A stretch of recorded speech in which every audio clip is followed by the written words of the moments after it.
Hi friends, welcome back. Yesterday we read chapter 1 of Gone with the Wind. Today we'll be reading chapter 2. Now yesterday we were introduced to Kitty and Mrs. Mac. Kitty found out that her friend Malcolm had passed away. When she went back to the bakery there was more surprises because Mrs. Mac outed her as a witch, and then she realised her best friend at the bakery was a brownie. So there was a lot for Kitty to take in. So let's see what's going to happen today in chapter 2. Chapter 2, Scone of the Day, White Chocolate and Raspberry. You knew I was a witch. What gave me away? I don't have much magic, I asked. Mrs. Mac patted my hand with her perfectly manicured one. You've plenty of magic, girl. You just don't know how to use it to its full potential. Let me think about what gave you away. Your understanding of exactly what needs to go into a recipe to make it taste like heaven itself, stirring your batter clockwise, your little altar in the bakery, and the ancient cookbooks that we aren't allowed to touch. Your knack of knowing everyone's favourite cake or pastry is more than a gut feeling too. And thank you for leaving an offering to the house spirits each night. I really appreciate that. I didn't think anyone would notice, or would just put it down to superstition. I guess I've had too much happening to really consider it, what with the divorce, getting the boys settled, learning the ropes here. I'm sorry. You must think I'm oblivious, not realising who you were earlier. The grey-haired woman just smiled back. The others just think it's a fun little quirk, but you can't hide it from me. As for figuring out that I'm a brownie, the time had to be right for you to notice. I wasn't able to tell you, but I'm glad that we can talk about it openly and I don't have to pretend I'm off home at the end of the day. You're one of the strongest kitchen witches I've ever met. And it shows in your work. The bakery was always busy, but your cooking has increased sales by 25%. That is not by accident. Well, I'm grateful for your help in the bakery, Mrs. Mac. I don't know what I'd do without you. And now I know why you were so against the shop's uniform. I'm sorry if my suggestion offended you. I smiled at her, my gratitude genuine at her not leaving when being offered clothes. Brownies don't like to be made to feel indebted to the owner of the house, and she could easily have upped and left me because of my blunder. Oh, I knew there was no harm intended with the uniform. To be honest, I quite like it. But it goes against my beliefs to accept clothing. And it's my pleasure to help you take care of the bakery and your family. You've needed it over the last few months. Now you know who I am, we can work on increasing your magic too. Anyway, lassie, not to put a dampener on this wonderful bonding moment, but do you think Malcolm's death was natural causes? She asked me. It's a bit of an odd question. Why wouldn't it be? The police said it was a heart attack. I saw his shade in the garden with his hand on his chest, so I don't know. I hope it was natural. Oh, goddess, he was eating food from here. I saw a scone on the plate. Now he was getting on and starting to get frail even before Elsie passed. At least they're together now. Maybe we should do a blessing to speed his way, the older woman reassured me. I nodded my agreement about the blessing as I wiped away tears which had sprung to my eyes, remembering him sitting on his seat. There was nothing you or anyone else could have done about it, so dry those eyes. We'll do the blessing once we close on Monday. I'll bring everything that's needed. If you want, we can cleanse the energy of the shop too. Stop anyone giving you ill wishes and affecting the business. With that decided, Mrs. Mac finished her dram, gathered the whisky, mug and glasses, and put them in the kitchen to wash up. Now you can get upstairs to your boys. Maybe take them out tonight and keep your mind off things. I did as she said. I wasn't about to argue with her. Even without witch magic, Mrs. Mac was a formidable woman. I trudged upstairs to my home and went straight to the boys and told them what had happened. They both hugged me close and decided to let me choose a movie tonight and not complain about it. Jason cooked us a simple dinner and we all settled down to watch together. Sunday was pretty uneventful.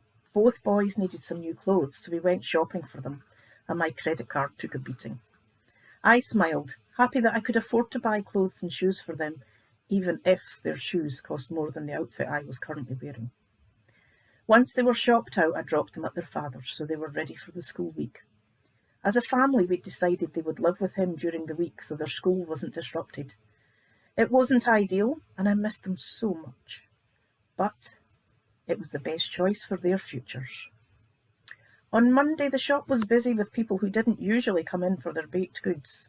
The grapevine had been busy, and the gossips were out in droves, trying to find a tiny nugget of news they could lord over their friends.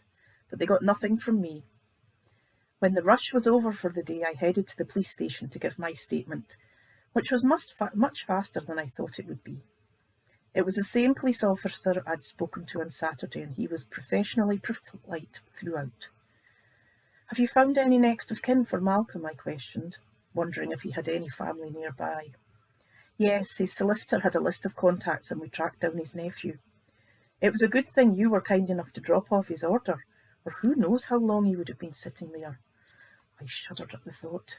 He'd already sat there for at least 24 hours, maybe even 48.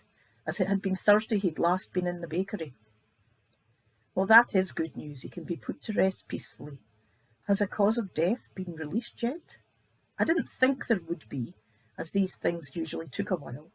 But I was surprised. Actually, the coroner agreed with the paramedics, and fortunately he had a heart attack. I dropped my eyes and wiped away the tears. "Thanks for letting me know. Poor Malcolm.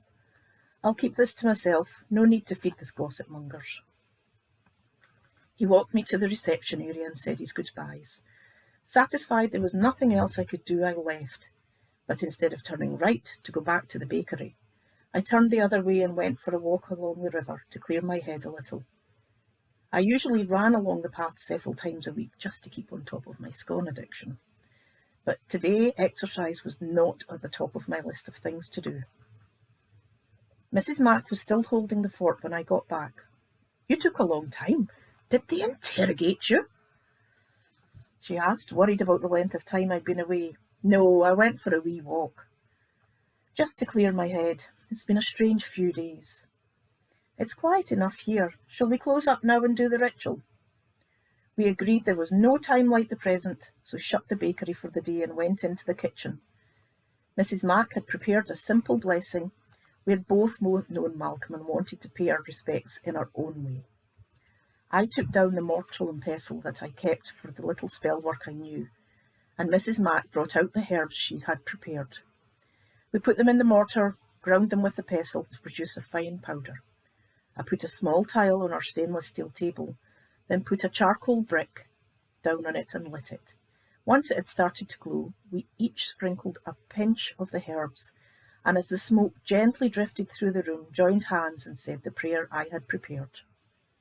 The room filled with energy as the smoke lifted our words into the air. "We pay respects to our friend Malcolm. Now his spirit has passed. We cut the cords which bound him here. No longer does he belong.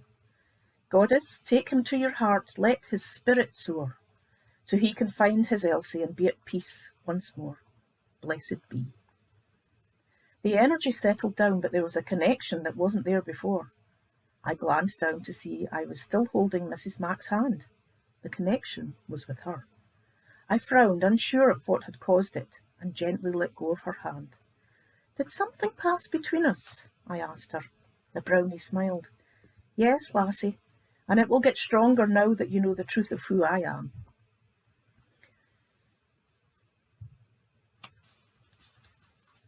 "I think I'm destined to be your familiar as well as your house spirit, but time will tell." That was the last thing I expected to happen when we did the prayer. I watched the remainder of the smoke vanish and take our prayer to the goddess with it. My heart felt a little lighter, knowing that we had cut Malcolm's ties with this plane and that he'd now rest easy with Elsie. There was something about his death that bothered me, but I couldn't put my finger on what it was, thinking it might just be my tenuous link to him passing with one of my scones in front of him. I decided to put it to the back of my mind and move on with things. There was nothing I could do to help him now. It had been his time. So there we go, chapter 2. Do you think that Malcolm's death was natural causes, or do you think that there's something else going on and Kitty might find out? Come back and find out yourself. Speak to you soon. Bye.